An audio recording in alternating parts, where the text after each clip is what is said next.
dengan NIM A1M121107. Di sini saya mengambil bagian bab 3. Langsung saja. C. Mengenali unsur kebahasan dalam teks prosedur. Kegiatan pertama, menilai kalimat pelepasan pada teks prosedur. Kupas teori pada teks prosedur. Langkah-langkah panduan dapat dihubungkan dengan kata penghubung seperti kemudian, berikutnya, dan setelah ini. Terkadang penulis menggunakan kata-kata tersebut terlalu sering sehingga diperlukan pelesapan. Pelesapan adalah penghilangan bagian tertentu yang sama dan sudah disebutkan pada kalimat sebelumnya. Umumnya, pelepasan ini terjadi pada kalimat majemuk rapatan, yaitu gabungan beberapa kalimat tunggal yang memiliki subjek atau predikat atau objek yang sama. Kegiatan kedua, mengenali kalimat ajakan dan larangan dalam teks prosedur. Kegiatan ketiga, mengenali kalimat inversi dalam teks prosedur. Menyimak kalimat ajakan atau perintah ditandai dengan pertama, akhir kalimat dapat diakhiri dengan partikel lah atau kan. Kegiatan keempat, mengenali ragam kalimat dalam teks prosedur. Dengan menjawab pertanyaan-pertanyaan di atas, kalian berlatih untuk menyimak dan memahami ide sebuah paparan dan instruksi yang lebih kompleks.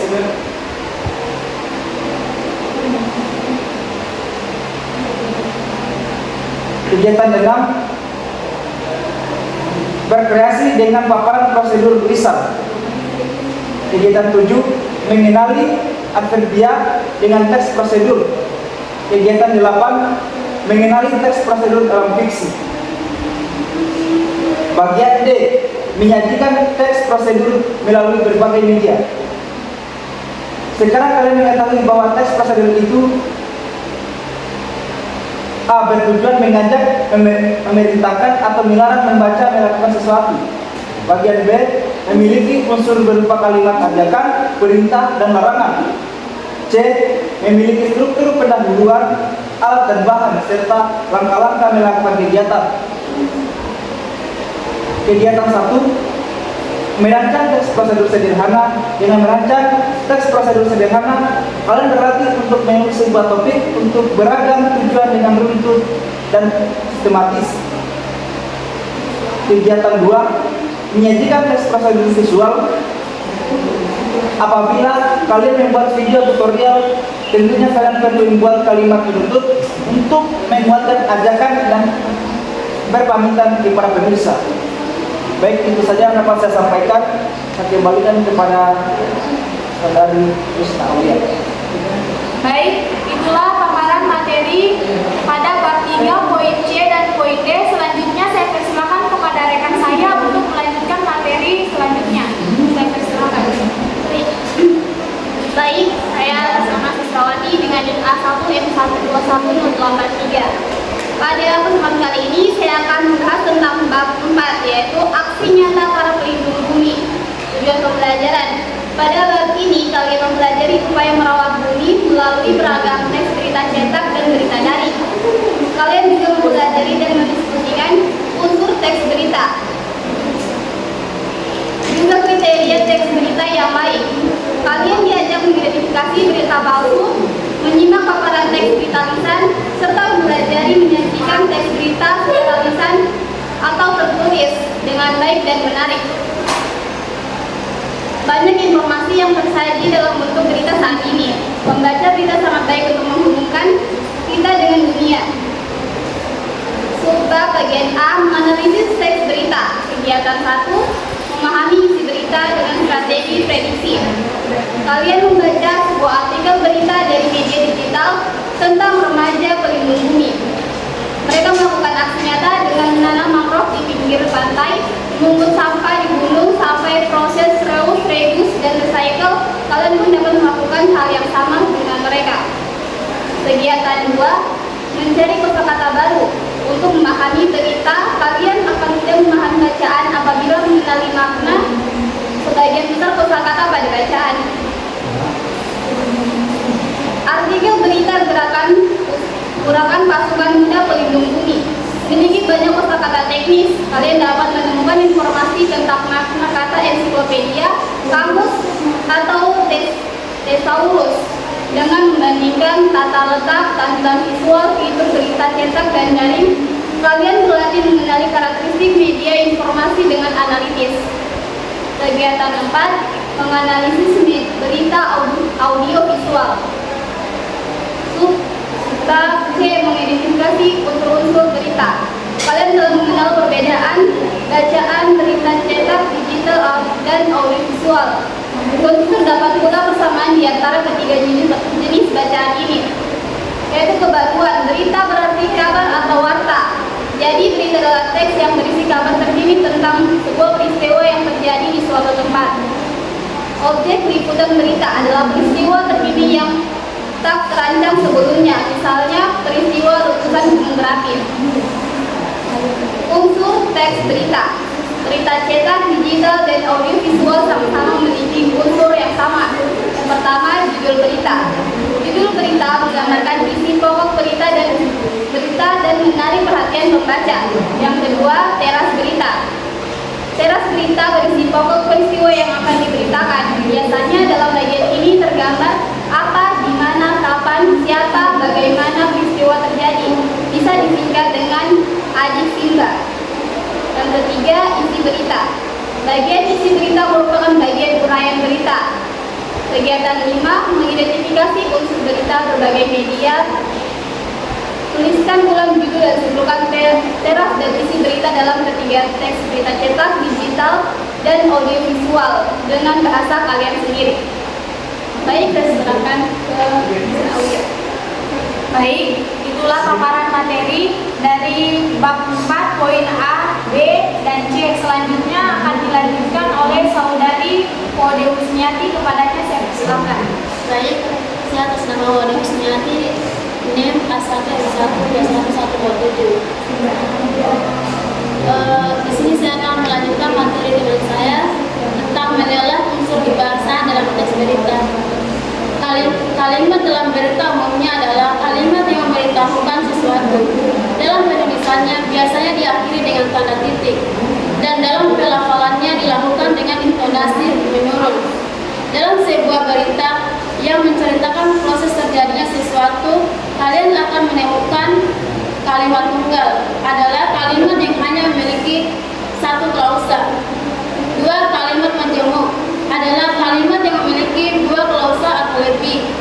Yang ketiga, konjungsi atau kata penghubung yang bermakna kronologis adalah seperti kemudian, lalu, setelah itu, pada akhirnya.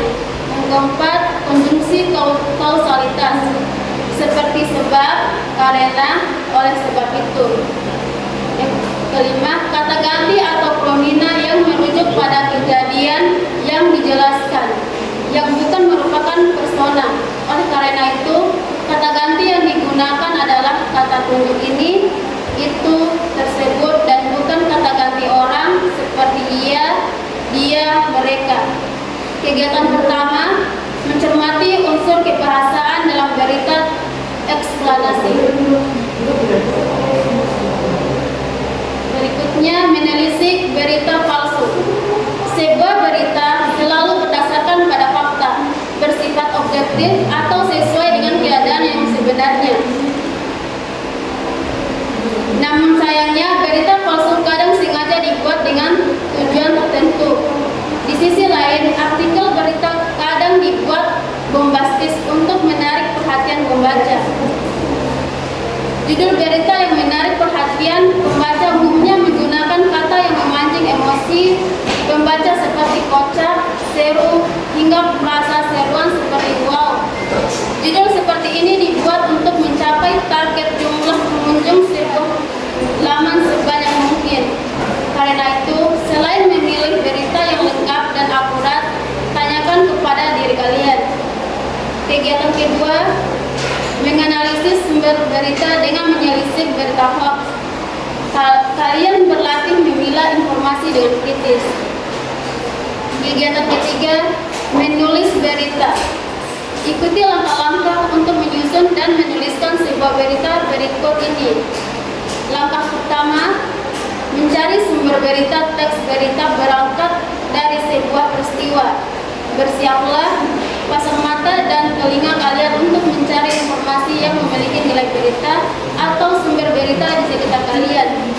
Sumber berita dapat berupa sebuah peristiwa, sebuah lembaga, tokoh yang mengalami peristiwa, tokoh yang terkait atau mengetahui peristiwa tertentu, dan literatur. Langkah kedua, mengumpulkan fakta-fakta. Setelah menemukan sumber berita, kalian harus menggali fakta atau data seputar sumber berita tersebut. Gunakan pertanyaan adik sumber. Susun daftar pertanyaan untuk memudahkan pekerjaan kalian. Contoh penggalian fakta seputar peristiwa kebakaran laboratorium kimia. Yang pertama, apa yang terjadi? Yang kedua, siapa yang menjadi korban? Yang ketiga, bagaimana keadaannya? Keempat, kapan kebakaran terjadi?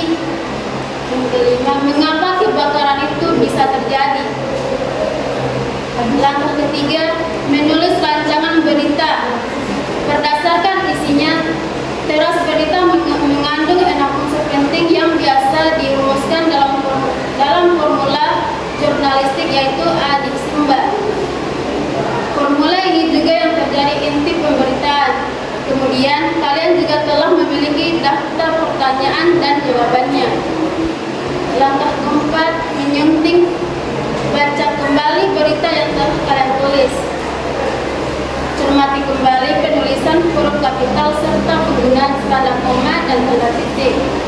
Langkah kelima, merumuskan judul-judul berita. Judul berita merupakan bagian yang dilihat pertama kali oleh pembaca.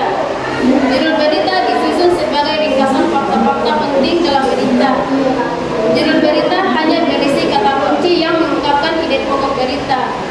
Dengan menulis teks berita sederhana, kalian berlatih menyampaikan informasi secara sistematis, terstruktur, dan efektif secara tertulis.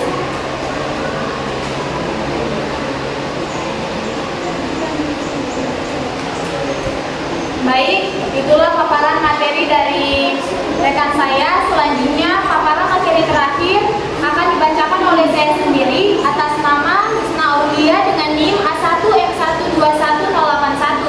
Di sini saya akan membahas materi pada bab 5, membuka gerbang dunia. Tujuan pembelajaran pada bab ini, kita akan berlatih menanggapi dan menganalisis beragam bacaan dengan membaca, menyimak, dan mendiskusikan bacaan fiksi, non-fiksi, serta bacaan bergambar. Kita akan belajar menyampaikan pendapat tentang unsur-unsur dan bacaan secara lisan maupun tertulis. Kata kunci pada bab ini yaitu teks tanggapan, fiksi, non-fiksi, buku bergambar, nada, fokus, gagasan pokok, peta pikiran, konteks, deskripsi, penilaian, rangkuman, dan resensi. Poin A.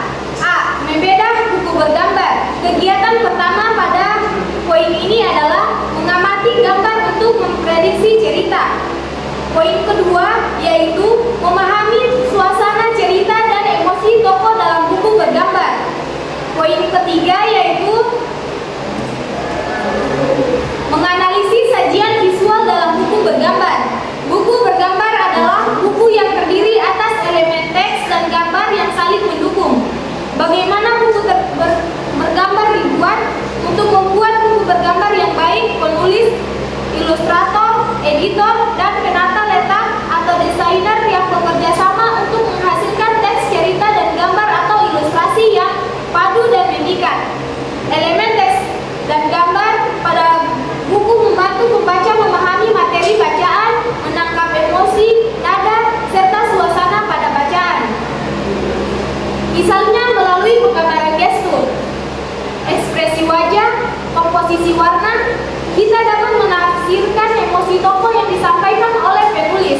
Kita juga dapat menafsirkan suasana dan emosi yang dibangun sepanjang cerita melalui penulisan warna, fokus, dan gerak benda dalam gambar buku itu. Kemudian kita akan mengenali beberapa istilah. Istilah pertama mengenai nada atau ton dihasilkan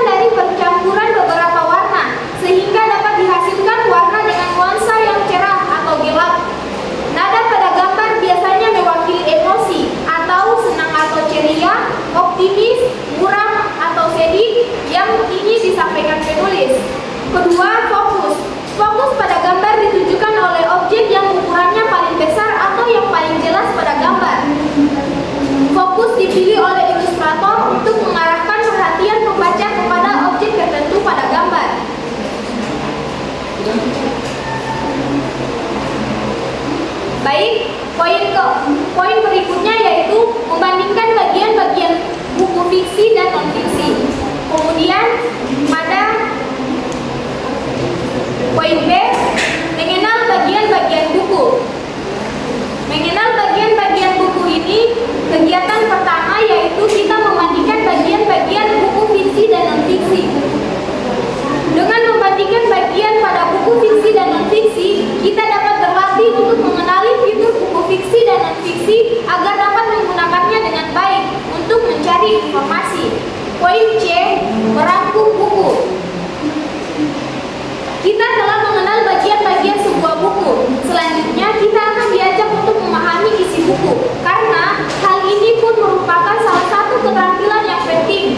Isi buku yang telah kita pahami dapat kita sajikan ulang dalam bentuk yang lebih ringkas. Ini disebut juga sebagai rangkuman. Rangkuman bisa kalian dapatkan dengan cara membaca setiap bab dalam buku dengan seksama, lalu menemukan gagasan pokok atau hal-hal penting dalam bab tersebut. Untuk buku fiksi, gagasan pokok dapat ditemukan melalui peristiwa penting dalam alur cerita. Untuk buku non-fiksi, gagasan pokok dalam kali dapat kita temukan dengan cara menentukan ide pokok pada setiap paragraf atau hal-hal penting pada setiap bab. Setelah itu, kita tinggal menyusun setiap gagasan utama tersebut ke dalam satu karangan. Kegiatan pertama pada merangkum buku ini yaitu merangkum berdasarkan gagasan pokok. Kegiatan kedua, kita membuat peta pikiran untuk merangkum. Baiklah, mungkin itu saja materi yang dapat saya sampaikan pada bab 5 mengenai membuka gerbang dunia. Dan itulah akhir dari materi kami mengenai subbab pada kelas 7. Terima kasih, itulah hasil diskusi dari